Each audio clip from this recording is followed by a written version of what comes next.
Ruby palace की चार दीवारों के बीच महारानी एक बच्ची को जन्म देती है, जिसे अपने हाथों में पकड़कर ही वो समझ चुकी थी इसके पास कोई जादुई ताकत नहीं है। वो उसे एथेनेसिया नाम से पुकारती है, जिसका मतलब एक अमर जीवन होता है। इस नाम की तरह ही वो चाहती है उनकी बेटी एथेसिया इस बड़ी सी दुनिया में अपनी खुशियाँ ढूंढ पाए। अपनी बच्ची को अपना प्यार देने के संग ही वो इस दुनिया से अलविदा लेती है। जिनके मरने की खबर जानकर महाराज सीरा यहाँ मौजूद उनकी हर एक चीज को जला देने का आदेश देते हैं। साथ ही अपनी बेटी को सेविकाओं के भरोसे छोड़कर खुद एक दूसरे महल में रहने के लिए चले गए थे। उनका ऐसा बर्ताव देखकर सभी सेविकाएं सोच रही थी कि वो बिल्कुल भी रानी से प्यार नहीं करते हैं, जिस कारण वो सभी भी उसका ठीक ठाक ही ध्यान रखा करते थे। फिर चाहे वो आधी रात को रोटी ही क्यों ना, वो उसे दूध पिलाने तक नहीं जाते थे। ऐसे ही एक रात वो अपने सोल से में जहाँ पहुंची थी, जहाँ एक किताब को बांधा गया था। उस क्रिस्टल को वो अपने दांतों से चबाने की कोशिश करती है, लेकिन वो बिल्कुल स्वाद में अच्छा नहीं था। लेकिन अंत में वो उसके सामने खुल जाता है, जो किताब उसकी माँ की छोड़ी गई कुछ यादें थी।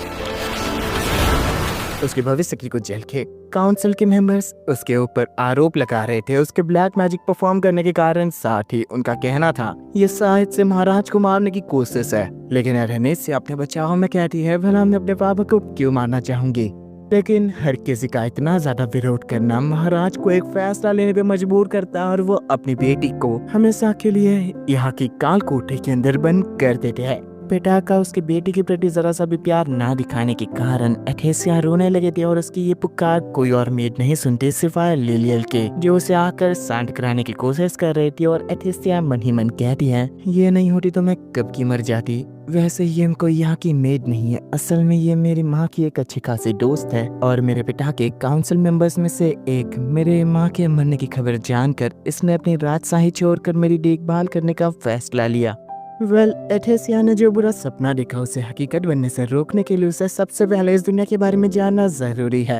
अगर कहानियों की मानी जाए तो इस सब जादू की शुरुआत एक काफी ऊंचे टावर से हुई थी, जहां कई ताकतवर विजाज रहा करते हैं। आज तक का इन सभी में से सबसे ज्यादा ताकतवर जादूगर यहाँ के सम्राट कोनोल यानी कि उसके पिता है।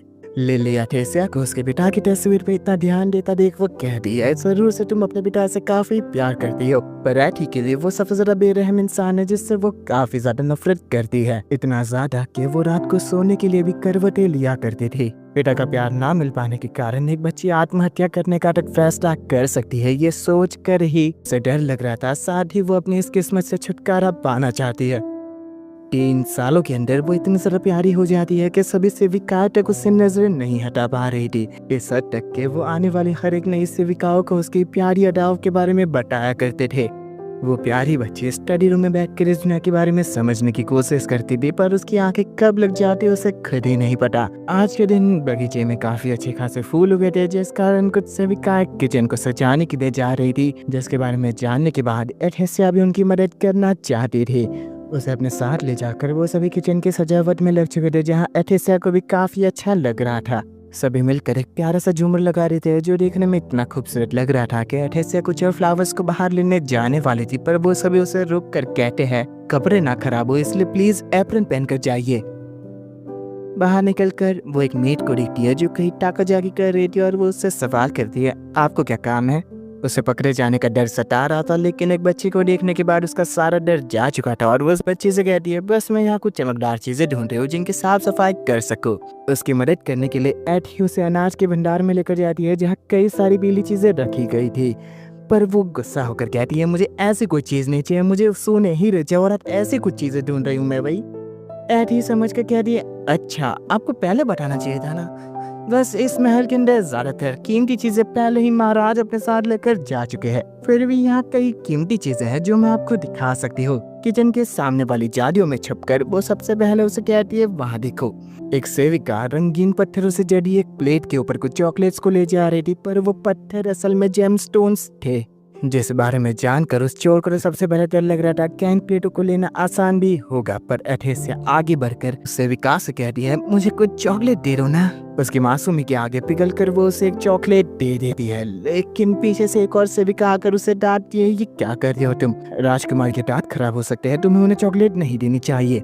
पर एथेसिया उसके कपड़ों को पकड़कर मासूमी से कह रही थी, मुझे एक चॉकलेट दे दो ना। वो पूरी की पूरी फ्लैट हो चुकी थी और वो कहती, हाँ ले जाओ, इससे क्या ही होता है, ले जाओ।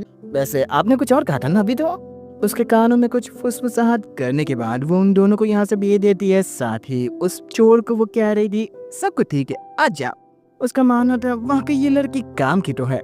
किचन में आने के बाद इतने सारे हीरे जवाहरातों को प्लेट में सजा हुआ पाकर उसके अंदर काफी हद तक लालच बढ़ चुका था और वो सब कुछ अपनी पोटली में भरने लगती है।